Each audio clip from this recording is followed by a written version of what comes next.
Hello guys, नमस्ते, स्वागत छ मेरो ब्लगमा। आज नि फेरि अर्को ब्लग लिएर आएको छु हैन। अनि त्यसपछि आज चाहिँ ढिला भइसक्यो, बिहान चाहिँ भ्याइन ब्लग बनाउन। त्यही भएर अहिले चाहिँ बच्चाहरू स्कुलबाट आए, खाजा खुवाउँदैछु। अनि त्यसपछि फेरि बनाउँदैछु। दिउँसो लुगासुगा धोएँ, रेस्ट गरेँ। अनि त्यसपछि आँखा नि सुन्ने होला यसो अलिअलि। मेरो त सुतेर उठेपछि आँखा सुनिन्छ कि। अनि यसो बिहान चाँडो उठेर ड्युटी गरिन्छ नि त, त्यही भएर अनि हल्का दिउँसो सुत्नुपर्छ, नत्र फेरि राति ड्युटी गर्नु सकिँदैन। कति कराले कुकर। अनि मेरो चाहिँ आज चाहिँ खाजा बनाउनु अल्छी लागेको अवस्था मलाई। त्यही भएर मैले बुढाको फेभरेट खाजा, बच्चाको फेभरेट खाजा, दामी दामी खाजा छ। हेर्न चाहनुहुन्छ तपाईँहरू? यो केक, समोसा, फलफुलो, यति खाजा देखेपछि त मेरो छोरो त दङ्ग पर्छ। सम्राट बोलाऊ है, यहाँ आऊ त।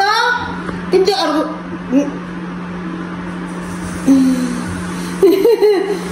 अनि यो चाहिँ आलु धेरै हाम्रो घरमा त आलु चाहिँ पुतरी लागेको छ। अनि त्यसपछि सिटी लाएर अनि के लाएर अनि ओइ हातबाट धुनुपर्छ। Don't touch.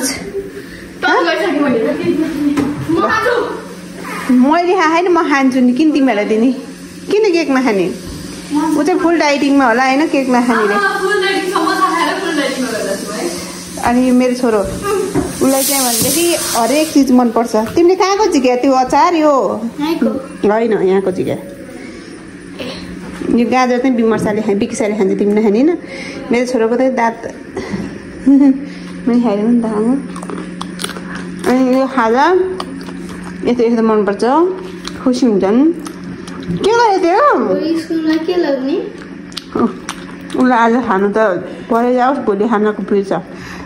के रह्यो खोइ तिम्रो दाँतहरू त आँखालाई त आमा कत्रो बेला खाल्टो। त्यो दाँत फेरि एकचोटि हस्पिटल लानु पनि भइसकेछ। हस्पिटल डेन्टल कति खराब गाडी अलिअलि पुतली लगाएँ होइन है। त्यो गाउँको त्यो ओरिजिनल आलु हो नि त, त्यही भएर होला पुरा पुतली लगाएँ। व्यवसायको भएको केकमा खाइदिन्छु। सो गाइस, मलाई डाइटिङ भन्ने मात्रै हो, पाएदेखि जे पनि खाने कि।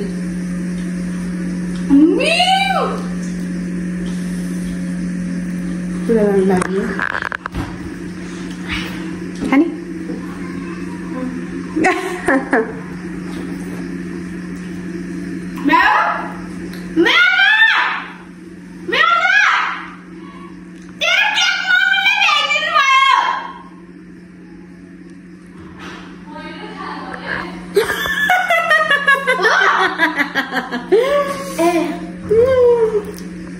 मेरा आंसू तो खतरे हो रहा है।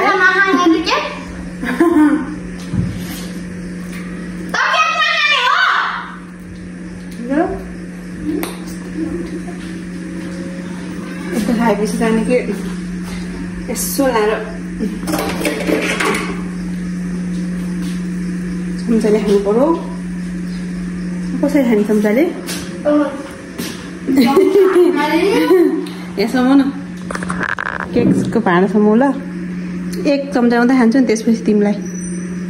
आमा कोदाको पिठो जस्तो छ कि हो यो। यसको भाइलाई चाहिँ खुब केक खानु पर्यो फेरि।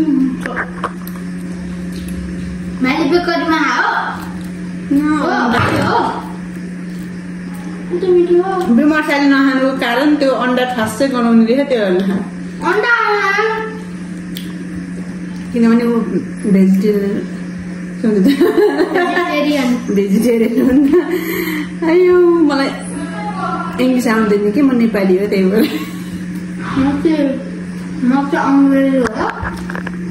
नेपालीको छोरो तिमी। म नेपाली। कहाँ खाले हेर्न चाहनुहुन्छ उसको उपद्रै नाका टुप्पा। अनि साथीहरू, तपाईँले खाजा खानु भयो कि भएन? हाम्रो चाहिँ भयो ल, 4 बजी खाजा भयो। क्यारे 4:30 भइसक्यो। अब भ्याकुम लाउनु पर्यो। त्यसपछि अब दाल बसालिदिन्छु एकतिर, यतिर भ्याकुम लाउँछु। कस्तो कस्तो घाम छ कि बेसरी घाम लाएर एक बर्मी भएपछि चाहिँ काम गर्नु हुन्छ मरै जान लाग्दैन कि त्यही भएर नि होला है एकदम आलस्यै हुन्छ मेरो ज्यान चाहिँ मिठाई पसल ए तिम्रो त्यो सानो भाइको त्यो कौशल स्कुल अगाडि के किनेको त्यहाँको चाहिँ समोसा एकदम तातो हुन्छ कि केक त यतापट्टि बेकरीमा सानो भाइको स्कुल अगाडि बेकरीमा हाम्रो 2 जना हाजिर हुनुभयो पानी खायौ वाटर एक गिलास पानी खाऊ 2 गिलास पनि सुँगे अनि मैले माझा गिलास कहिले बनाउँदैन ल कि भरे गिलास माछौ नि अनि बनाउने एक त बनाउने माछौ नि गिलास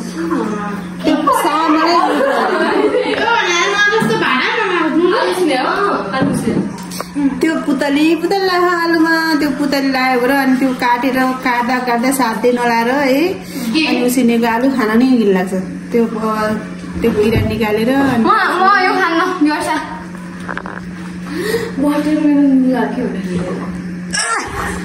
अर्कोको भिक्साले वाटरमेलन दिएला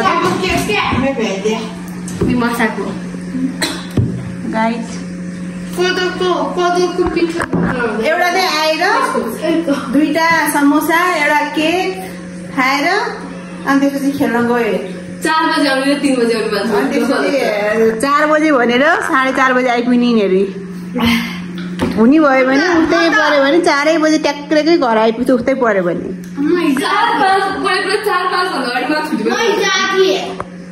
4-5 छुट्टी हुँदैन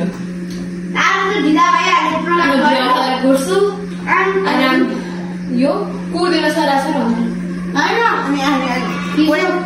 कुदेर नकुदेमा धेरै फरक पर्ने होला हिजो त मैले कुदा थिएँ नि छिटो पुग्यो कालो हफी भयो छिटो भयो भने सो गाइस अब तिमीहरू खाजा खाऊ होइन मेरो घाम देखाउँछु म यस्तो बिधि घाम लाग्छ यो खटाएर मिसिने यस्तो गीत काम होइन घाम अलिअलि छैन मेरो छोरा गाडी दिन्छ साइकलबाट लड्ला नि फेरि त्यो चेन फुस्क्या साइकल ल हेरौँ त फिलिली पारेर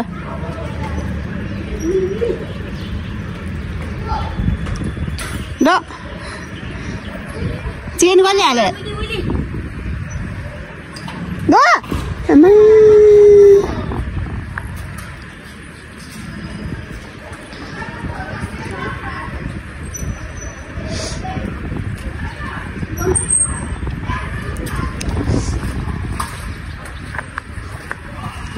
यस्तो राम्रो मौसम छ माथि डुगा कति झऱ्यो होला उठाउनु पर्यो नि यस्तो राम्रो फुल फुलेछ मेरो यहाँ दामी फुल फुलेछ नि कस्तो हाँगा बोलाएर दामी फुल फुलेछ अर्को कोपिला हाल्दैछन् गोडगाड बनाउनु पर्छ यसले अब गोड्छु यही दिन फुर्सद भयो भने फुर्सद त हुन्छ त कस्तो यसो गरी महिना त यस्तो अल्छी लाग्छ नि मलाई के गर्नु होला यो चाहिँ खालि यो के अरे पूजा गरेको जल चाहिँ ल्याएर यसमा पानी हाल्ने गरेको बिहान बिहान अनि त्यसमा त्यो जौ हुन्छ जौको मजाले उम्रेको जौ उम्रेको यो जतिको खालि खाने यो फुलहरू त एकदमै नआएको यसपालि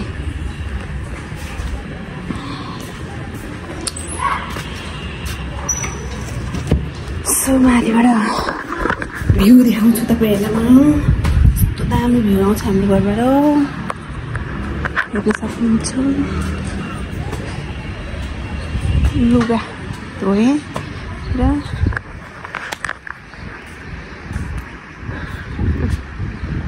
यो माथि डाँडो भइहाल्यो यहाँबाट तारकेश्वरको झन्डा पार्क देख्छ तपाईँले देख्नुहुन्छ नि झन्डा झन्डा झन्डा ठिकै यो चुच्चा झन्डा खै कहाँ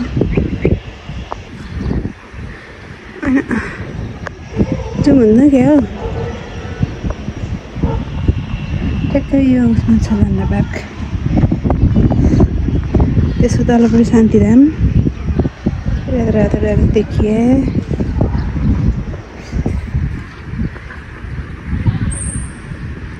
यो झन्डा भएको त हाम्रो सानो दिदीको घर आज कस्तो राम्रो भएर उग्रिन्छ तर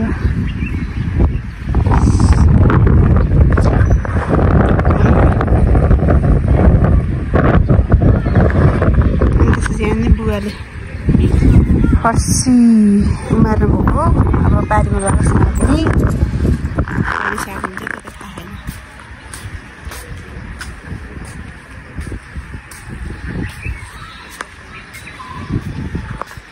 यो बारी है त्यो राजमा उम्रेर राजमा फलेर टक्क लाएर